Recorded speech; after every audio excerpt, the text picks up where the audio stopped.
सभी आदमी को प्रणाम। आज का विषय है कि विपक्ष का आरोप है कि महंगाई और बेरोजगारी बहुत है। हम इसी विषय पर चर्चा करेंगे।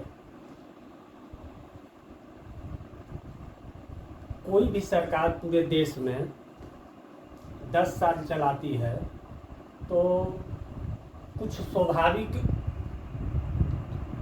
अपेक्षा जनता का हो जाता है कि हमको भाई कुछ मिला नहीं।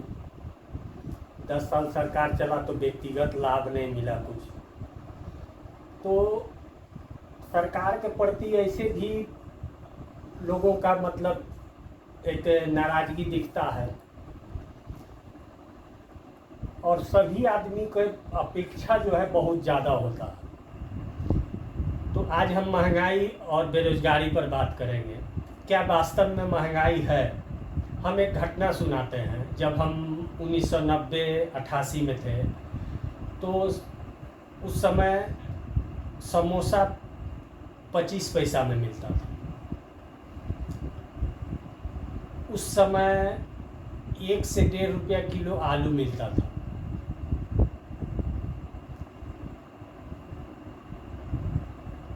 सोना का रेट 3000 रुपया था, 2500 रुपया भरी 10 ग्राम का।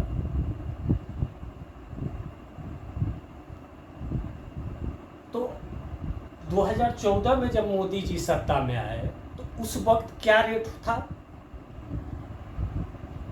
7 रुपया समोसा का रेट हो गया।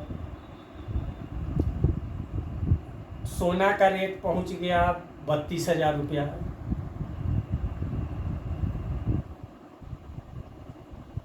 अन्य चीज़ों का भी रेट पहुंच गया। तो क्या पिछले सरकार ने जो महंगाई था उसको रोक के रखा? नहीं। अब रही बात, कारण नंबर 2 आते हैं कि कोई भी सरकार महंगाई एक सीमित तक ही रोक सकती है। 7% तक महंगाई दर यदि बढ़ रहा है तो उस हिसाब से हमारे जीडीपी के लिए बेहद जरूरी है। कभी भी जो सामान 10 साल पहले जिस रेट में था वो सामान 10 साल बाद उस रेट में हो नहीं मिलेगा। तो महंगाई आज पूरी दुनिया में 193 देश यूनाइटेड नेशन में हैं, 200 से ऊपर देश हैं। पूरी दुनिया में जो महंगाई है वो भारत में कम है। पायलट का जो है, पायलट या कैप्टन जो जहाज चलाता है उसका पुरुषार्थ कहिए या उसका बहादुरी तब माना जाएगा, इसलिए नहीं कि वो जहाज को ले जा कर के सामान पहुंचा दिया। बहादुरी और उसके पुरुषार्थ को तभी माना जाएगा जब विपरीत परिस्थिति हो, तूफान हो और उस परिस्थिति में कैप्टन अपने जहाज और अपने सामर्थ्य और अपने ज्ञान से जहाज को किनारा लगा दे। 2020 के बाद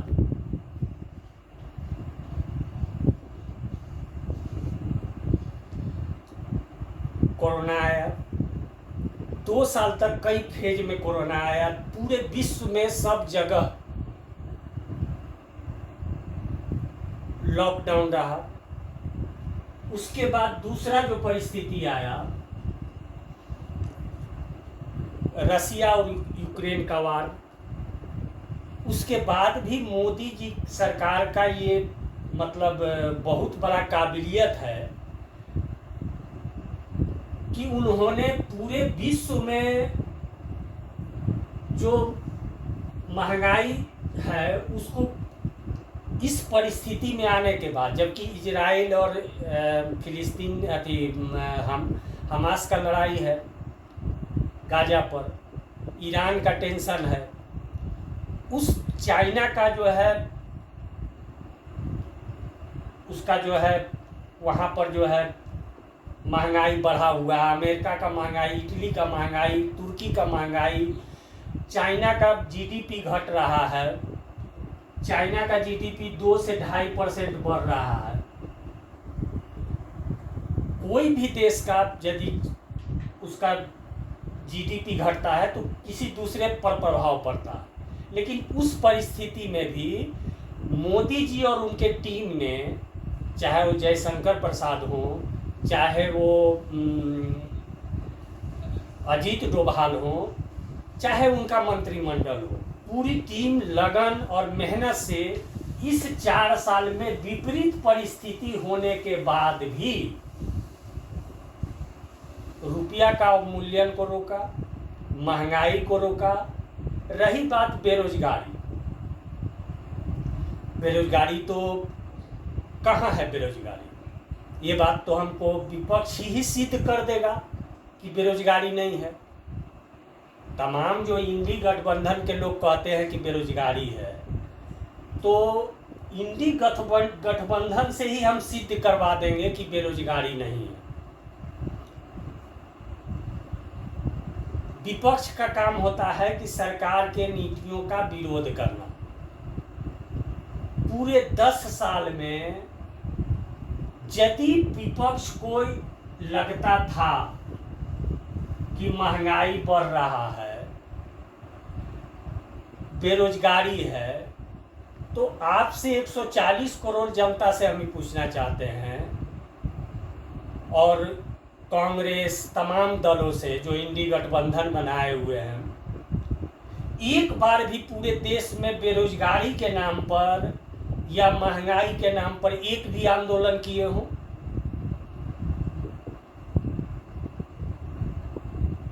नहीं।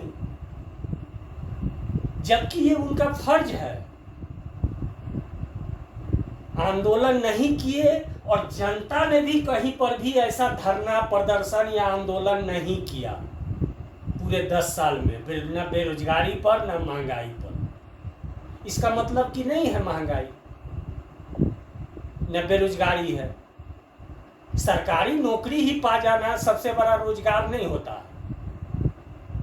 आज एक लेबर भी मोटरसाइकिल से अपना जाता है लेबर का काम करने के लिए। 10 साल में जितना 4 व्हीलर बिका, जितना 2 व्हीलर बिका, उसका आंकड़ा उठा के देख लीजिए।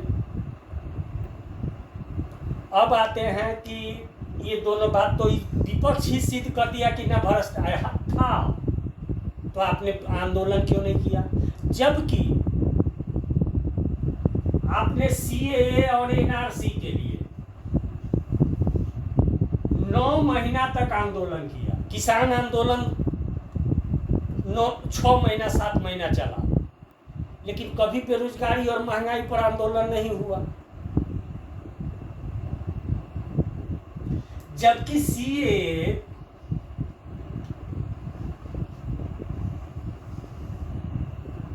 का इतना विरोध हुआ, तो आज इंडी गठबंधन इसलिए इसको मुद्दा नहीं बना रही है कि कहीं हिंदू गोलबंद न हो जाए, और मुद्दा को डाइवर्ट कर रही है। लोकतंत्र की हत्या, संविधान अपने हाथ में लेके संविधान खत्म हो जाएगा, तो मोदी जी तानाशाह है। यदि 10 साल में सिर्फ विपक्ष का यही एक ही रहा है काम कि मोदी को हटाओ।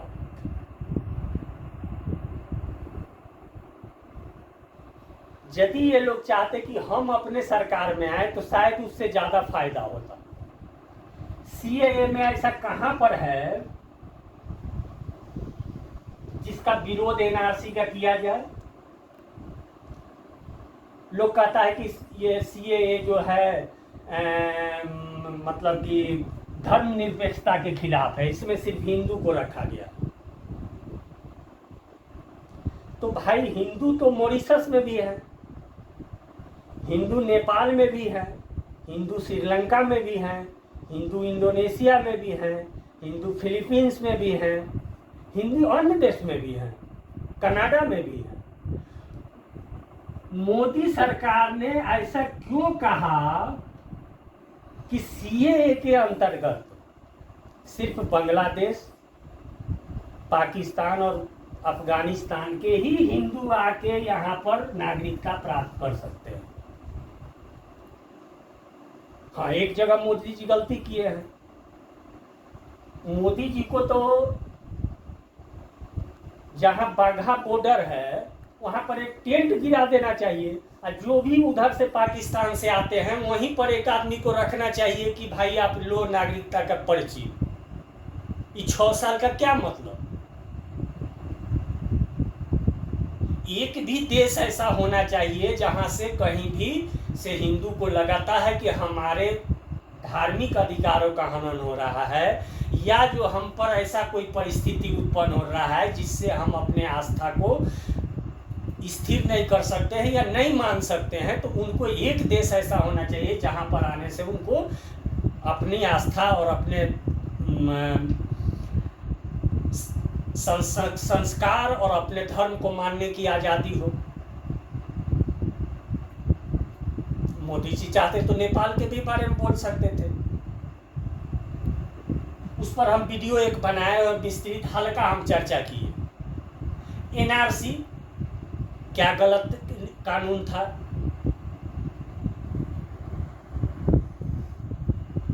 आपको हम 1970 का घटना सुनाते हैं। 1970 में जब उस समय पूर्वी पाकिस्तान और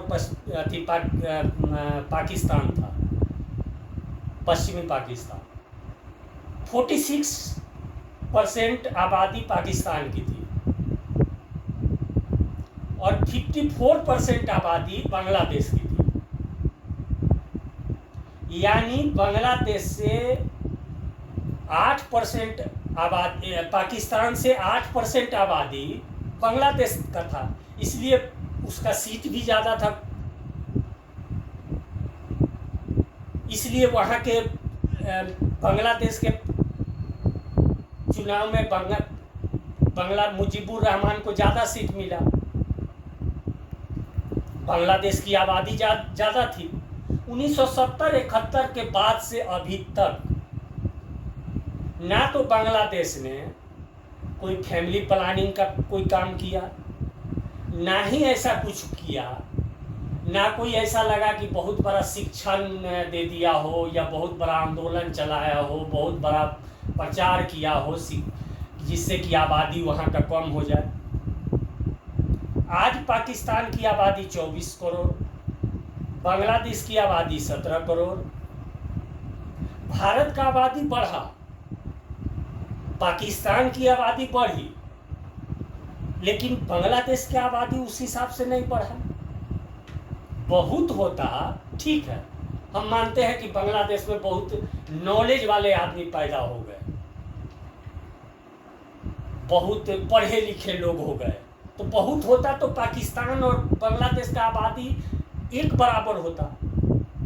24 करोड़ बांग्लादेश का भी होता 24 करोड़, जबकि उस हिसाब से बांग्लादेश का आबादी अभी 30 करोड़ होना चाहिए, लेकिन है 17 करोड़। ये 7 करोड़ लोग कहाँ गए? इसी का उत्तर है एनआरसी। आज राहुल गांधी जी जुगराज हैं, एक भी ऐसा मुद्दा बता दीजिए जो राष्ट्र हित में उन्होंने बयान दिया हो, चाहे रोहिंग्या मुसलमान का हो, एनआरसी का विरोध, सीएए का विरोध क्यों? पूरे गठबंधन से हमको चैलेंज है कि यदि आप एनआरसी सीएए को गलत ठहरा दीजिए तो मोदी जी का जो एक व्यू है, सरकार का विजन है, वो राष्ट्र को आगे बढ़ाने का है कि हम भारत को तीसरी अर्थव्यवस्था बनाएंगे, हम भारत को विकसित करेंगे, भारत में स्टार्टअप बढ़ाएंगे, भारत में स्वास्थ्य को ठीक करेंगे, भारत की संस्कृति को दुनिया में मान्यता प्रदान कराएंगे, भारत को भी लोग इज्जत की नज़र से देखें। जबकि विपक्ष का कोई राष्ट्रीय मुद्दा नहीं है। विपक्ष का मुद्दा है कि हमको 1 लाख रुपया दे देना है, 8,000 रुपया महीना महिला को, तो हमको जो रोजगार नहीं है उसमें भी राहुल गांधी जी अपने भाषण में कहे कि जब तक बेरोजगार है उसको 1 लाख रुपया देंगे साल में।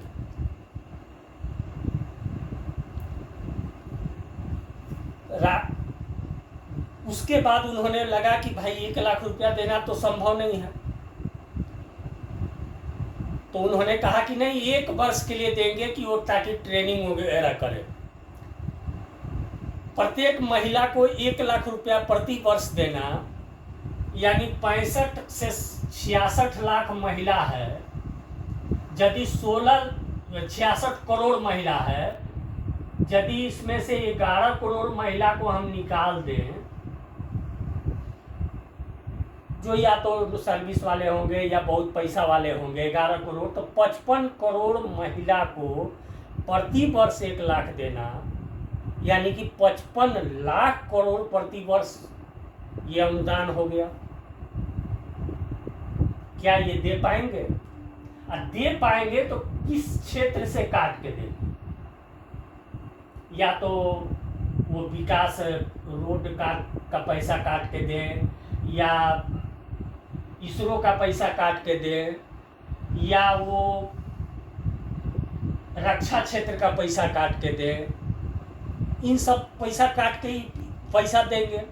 अब वैसे भी लग रहा था कि गठबंधन को कि हमारा सरकार बनना नहीं है, चलो भाई जितना कम से कम घोषणा कर दो फ्री का चीज, जे ही सीट प्राप्त कर दे। अभी के परिस्थिति में पूरे विश्व में भारत में एक मजबूत सरकार होना अत्यंत जरूरी है, अस्थायी गवर्नमेंट। मोदी जी को जितना प्रधानमंत्री बनना जरूरी नहीं है, उतना देश को मोदी जी की जरूरत है। बहुत सारा राष्ट्रीय मुद्दे, बहुत काम तो लगता है कि मोदी जी के जिम्मे है, चाहे 3 तलाक मामला हो, 370 हो, राम जन्मभूमि हो, कोई भी एक राष्ट्रीय मुद्दा विपक्षी गठबंधन या कांग्रेस के घोषणा पत्र में है कि हम देश को क्या कहां से कहां ले जाएंगे? नहीं।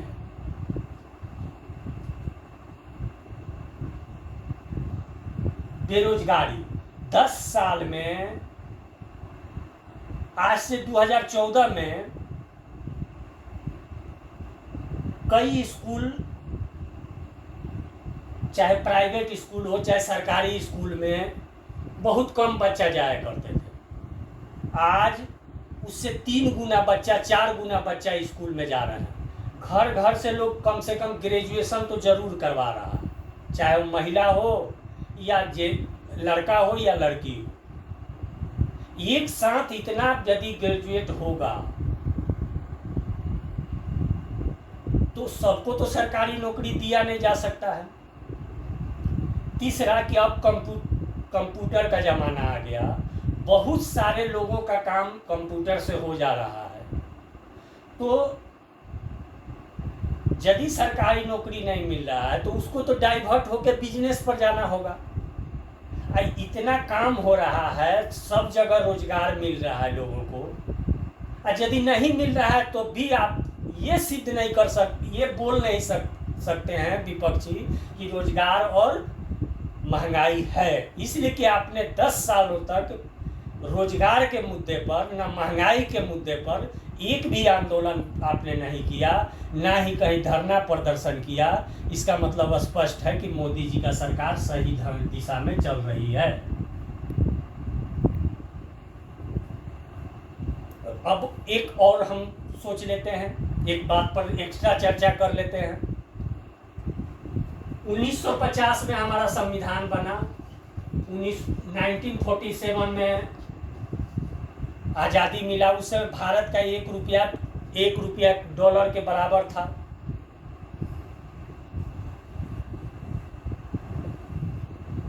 उन्नीस सौ 50 में 2 रुपया लगभग 2.5 रुपया के आसपास उस समय डॉलर, और इंडियन करेंसी में इंडिया का करेंसी 2.5 रुपया और डॉलर 1 रुपया था।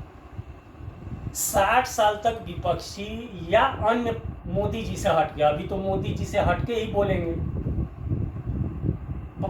पार्टी की सरकार थी, तो डॉलर के मुकाबले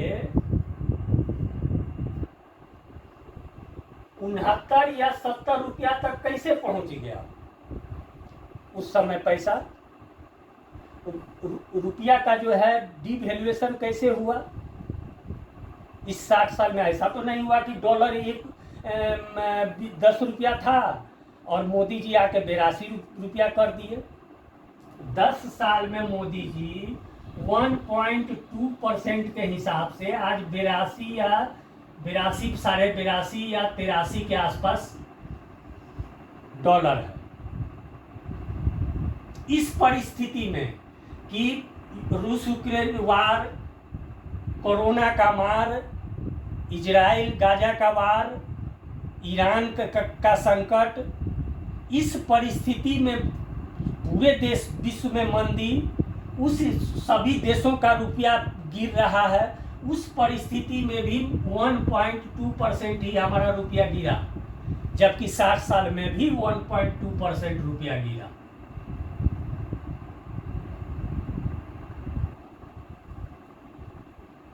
तो कितना मिनट हुआ? 22। चूंकि ज़्यादा समय हो गया और किसी विशेष दिन पर और भी चर्चा, महत्वपूर्ण चर्चा सब करेंगे। आज के लिए धन्यवाद। आप लोग एक सशक्त और मजबूत सरकार के लिए एनडीए को वोट करें। इसी के साथ अपनी वाणी को विराम देते हैं। जय हिंद, जय भारत।